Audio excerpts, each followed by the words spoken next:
Hello and welcome back to my channel. I'm Anna and today we're going to be making a patchwork skirt. So in the spirit of upcycling old fabric scraps and reclaiming materials, I'm going to be using a lot of old bits of fabric that I've had lying around to make this project. So first of all, you might be thinking, isn't patchwork like just for making quilts? And the truth is patchwork has an incredibly rich history. So it was actually first traced back to ancient Egypt. It consists of sewing pieces of fabric together to form a flat design, and this technique was traditionally associated with domestic economy because it's a really good way to use up old fabric and create some beautiful designs. But that doesn't mean you can only use it for quilts. So today I'm going to be using this patchwork fabric, which I've created from several scraps I had lying around, to make something completely new. I'm going to be self-drafting this skirt. I'm thinking I'll have a waistband with fastening and then it will be probably flared panels. So without further ado, let's get started. So first of all, you're going to cut your fabric into long strips of an equal length.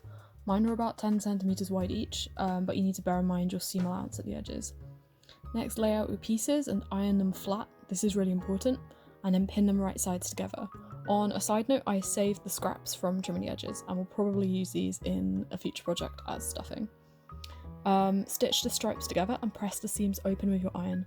I used a seam allowance of 10mm, but it's your choice how much to leave.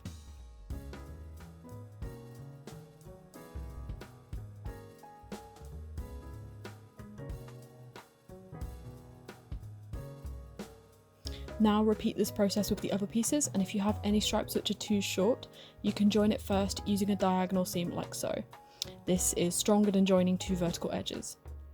You should end up with something like this, and now go ahead and press your seams.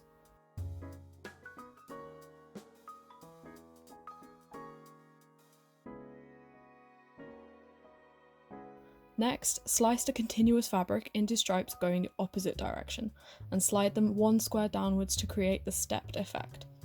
Repeat the sewing process and don't forget to finish your seams.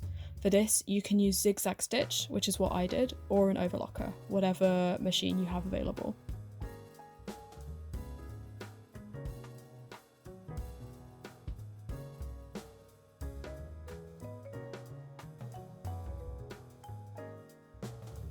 Because of the length of my stripes, I ended up with two pieces of patchwork, and I chose this remnant piece of cotton to use as a facing, which was another scrap fabric.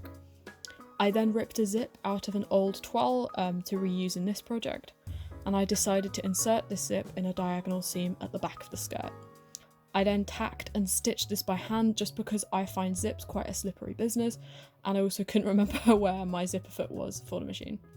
Also, I just noticed my dog is in the background of this video, so hello Ziggy. Next, I had the question of how to attach the waistband. I joined two spare strips on a diagonal seam and then measured my skirt against the waistband to create pleats of the correct size. This is because the skirt fabric is longer than the waistband, so I need to create the pleats so it's short enough to match the waistband's length. Then just pin your waistband upside down to the main skirt fabric and stitch this in place. I also added a layer of interfacing, which I forgot to film, but this is the place where you would add this. And this is how it looks after stitching. Next, you need to sort out the hem.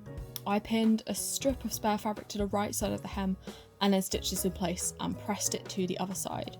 You can then top stitch to secure it and slip stitch the raw edge by hand underneath to secure the facing.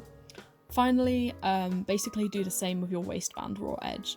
I accidentally filmed this before adding a final hook and eye at the top of the zip, but this is basically how it looked and I was really happy with it. So thank you for watching and I hope you also have a go at some patchwork.